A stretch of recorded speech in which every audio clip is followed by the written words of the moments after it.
కోరుతున్నాం చేస్తాం సార్. సభకు నమస్కారం సార్. నేను Pichireddy department MP sir. Sir గ్రామాల నుంచి భక్తులు ప్రతిరోజు వస్తుంటారు సార్. సాల్మాన్పురం నుంచి జొన్నవాడ దాకా చాలా గుంతలుగా ఉన్నాయి సార్. అయిందా? ఆల్రెడీ ఇంతకుముందు మనం చెప్పాం సార్. వర్క్ శాంక్షన్ అయింది సార్. 3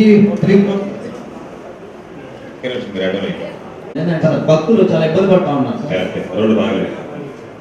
thank you sir. నిలుచుకొని ఈ విధంగా నమస్కారం అయ్యా నీకు అంటే ఆయన పట్టించుకోకుండా నా వల్ల కాదు నేను చేయను అన్నాడు సార్. అంత ఇదిలో ఉంది సార్. జడ్పీటీసీ స్వామి ఇచ్చేటువంటి కాగితాలన్నీ నీ దగ్గర ఇస్తాడు. ఇచ్చిన తర్వాత అది తీసుకెళ్లి మాట్లాడి చేయించి చెప్పండి. దోమలు ఉంటే ఇవ్వండి, మేము రిపేర్ చేసుకొని వాడుకుంటామని చెప్పారు సార్. అప్పుడు ఆర్టీఓ గారు వీళ్ళందరూ చూసి హై ఇంపాక్ట్ రోడ్ లో శాంక్షన్ అయింది సార్. అన్ని టెండర్లు అన్ని పిలిచాము, అగ్రిమెంట్ కాకుండా ఉన్నారు సార్. కాంట్రాక్ట్ అంతా పిలిచి మాట్లాడుతున్నాం సార్.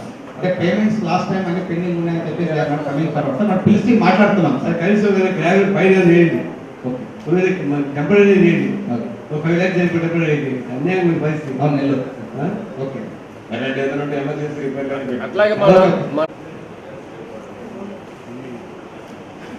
ఆర్ఎంబీసీ గారు నెల్లూరు పాలెం విజయపూర్ రోడ్డు టెండర్ అయిపోయింది సార్. రోడ్ ఎంక్రోచ్మెంట్ లో ఉంది సార్. అది ఖాళీకి సంబంధించింది కూడా కాదు.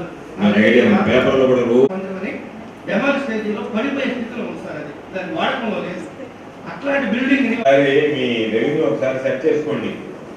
అక్కడ ఉండేటువంటి వాళ్ళు ఆవేదన పడి అంటే ఏ పని జరగట్లేదు. ఎంపీపీనే పట్టించుకోవట్లేదు. ఎంఆర్ఓ దగ్గరికి వెళ్తే 1 ఎకరా సర్వే చేసేదానికి కనీసం 3 సంవత్సరాల నుంచి అప్లై చేసుకున్నా కానీ ఆ సర్వే చేసే వాళ్ళకి కనీసం డబ్బులు కూడా లేదు సార్. ఏమైనా కూడా తెలియదు సార్. అక్కడ పరిస్థితి మామూలుగా ఒకసారి ఎన్యూమినేషన్ చేయించండి. మొత్తం అందరూ జడ్పీటీసీలు తిరుపతి జిల్లాకు పోయినటువంటి జడ్పీటీసీలు అందరూ పాపం మాకు అన్యాయం జరిగింది, సరిగ్గా తెలియదని అంటున్నారు. కలెక్టర్ గారితో నేను కూడా చెప్తా. అంటే మా దగ్గర ఉండేది అదే కాబట్టి వాళ్ళే మాట్లాడుతున్నారు సార్. మా కాలనీ ఎస్టీతో ఒక భీమ్ గింజ కానీ ₹1 డబ్బులు కానీ ఇవ్వలేని స్థితి సార్. ఈరోజు అందరూ మా ఇంటి ముందు కూర్చోండి సార్. ఇప్పుడు కూడా సార్ మళ్ళీ ఎన్యూమినేట్ చేయించండి, రీఎన్యూమినేట్ చేయించి లిబరల్ గా ఇళ్ళలో నీళ్ళు వచ్చినటువంటి వాళ్ళకి లిబరల్ గా లాస్ట్ టైం కూడా అయిపోయింది. అది ఇంకా అగ్రిమెంట్ కాదు. పిలిచి సార్ కూడా కూడా అవును సంజీవరాజ్ అయినట్టు డిపార్ట్మెంట్ మా డిపార్ట్మెంటే. ఎందుకంటే చాలా మంది జడ్పీటీసీలు మండల పరిషత్ అధ్యక్షులు బ్రహ్మాండంగా ఏదైనా సరే మాట్లాడడంలో కానీ, ఏదైనా ఉంటే కనిపెట్టడంలో కానీ, ఏదైనా ఉంటే తప్పనిసరిగా అధికారులు ఏదన్నా అడగడం తప్పులేదు, కానీ అధికారుల దగ్గర అడిగి చేయించుకోండి. ఎందుకంటే అధికారులు కావాలని చాలామంది దురుద్దేశమో మీకు చేయకూడదనో మిమ్మల్ని ఇబ్బంది పెట్టాలన్న ఆలోచన ఉండదు. ఎప్పుడు కలుగుతుందంటే మనం ఏదన్నా కొంచెం ఎక్సెస్గా బిహేవ్ చేసినప్పుడు, వాళ్ళకు కొంచెం మండినప్పుడు వాళ్ళు కొంచెం డిఫరెంట్గా బిహేవ్ చేస్తారు. ఎవరికైనా మానవ సహజం అది. అందుకని ఆ పరిస్థితికి తీసుకురాకుండా ఏదన్నా వాళ్ళకి ఉన్నటువంటి ఇబ్బందులు ఉంటే దాన్ని నెక్స్ట్ లెవెల్ మీరు ఎమ్మెల్యేలకు సంబంధించినటువంటి వాళ్ళు ఉంటారు. ఎందుకంటే అందరూ దాదాపుగా వైఎస్ఆర్ కాంగ్రెస్ పార్టీకి సంబంధించినటువంటి వాళ్ళే. వేరే పార్టీ కానీ ఉంటే అది వేరేగా ఉండేది. అందుకని మీరందరూ ఒక పార్టీకి సంబంధించినటువంటి వాళ్ళే కాబట్టి మరింత కోఆర్డినేషన్తో జిల్లా పరిషత్ చైర్పర్సన్ గారి దగ్గర నుంచి అందరూ ఉన్నారు కాబట్టి మరింత సమన్వయంగా వెళ్ళేదానికి అవకాశం ఉంటుంది. మీకు ఏదైనా సమస్య ఉంటే మీకు అందుబాటులో చైర్పర్సన్ గారు ఉంటారు కాబట్టి చైర్పర్సన్ గారికి చెప్పండి, సిఇఓ గారికి చెప్పండి. నేను ఉన్నప్పుడు ఏ జడ్పీటీసీ వచ్చినా సరే సిఇఓ గారికి చెప్పేవాడు. సిఇఓ గారు మాట్లాడేవాడు. ఆయన స్థాయిలో కాకపోతే నాకు చెప్పేవాడు, పలానా జడ్పీటీసీ ఇది పెండింగ్ ఉంది, ఇది మాట్లాడిందంటే వాళ్ళని పిలిపించి స్టాండింగ్ కమిటీ మీటింగ్లో మాట్లాడేవాళ్ళం. లేదనుకుంటే జడ్పీటీసీని రమ్మని చెప్పి ఒకరోజు అధికారిని పిలిపించేదన్నా మరీ ఇబ్బందికర పరిస్థితులు ఉంటే మాట్లాడేవాళ్ళం. కాబట్టి మీకు మరీ ఇబ్బందికరమైనటువంటి పరిస్థితులు ఉంటే వాటిని తీసుకురండి.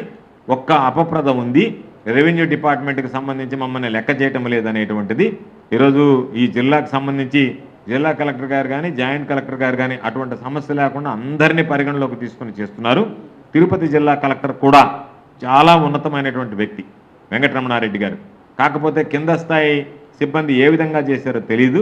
చాలా మంచి పేరు ఉన్నటువంటి వ్యక్తి, మంచి అధికారి, సమర్థవంతమైనటువంటి అధికారిగా పేరు తెచ్చుకున్నటువంటి వాడు. కాబట్టి నేను కూడా మాట్లాడతా. దానికి సంబంధించినటువంటివి అక్కడ ఎవరు లేరు కాబట్టి ఈరోజు వాళ్ళకి సంబంధించినటువంటి అధికారి వచ్చాడు. అందరితో మాట్లాడి ఎక్కడ ఇబ్బంది లేకుండా అన్ని రకాలైనటువంటి చర్యలు తీసుకోవడం జరుగుతుందని చెప్పి మీ అందరికీ సందర్భంగా మనవి చేస్తూ, జడ్పీటీసీ సభ్యులు, మండల పరిషత్ అధ్యక్షులు ఇచ్చేటువంటి ప్రజల సమస్యల్ని పరిష్కరించడంలో మరింత చిత్తశుద్ధితో ప్రయత్నించాలని చెప్పి కోరుకుంటూ ఈరోజు బహుశా నెక్స్ట్ దీనికి ఎన్నికల కోడ్ వస్తుంది. ఆ ఎన్నికల కోడ్ తర్వాత ఆ తర్వాత ఫలితాలను బట్టి మళ్ళీ అందరం కలుసుకునేటువంటి ప్రయత్నం చేద్దాం. ఎందుకంటే అందరం కలుసుకోవాలనే ఉంటుంది, అందరం ఒకరినొకరు. అందుకని మరలా ఈ ఎన్నికలైన తర్వాత మరలా పెడతాం. కాబట్టి ఈ ప్రస్తుత ప్రభుత్వంలో బహుశా నేను అనుకుంటున్నా ఇది చివరి సమావేశం అని అనుకోవాలి. ఎందుకంటే రామకృష్ణ చెప్పినట్టుగా ఇది దాదాపుగా ఇంకా మార్చి తర్వాత ఇంకొక సమావేశం ఉంటుంది.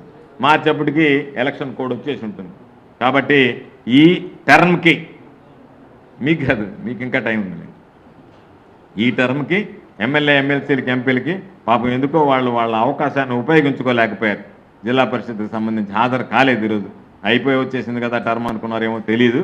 కానీ మీరు మాత్రం చివరి రోజు వరకు జిల్లా పరిషత్కి సంబంధించి మా టర్మ్ అయిపోతుంది కదా అని మిగతా లాస్ట్ 3 నెలలు ఎగ్గొట్టబాకండి. చివరి రోజు వరకు ఏదన్నా ఉంటే ప్రయత్నం చేయండి.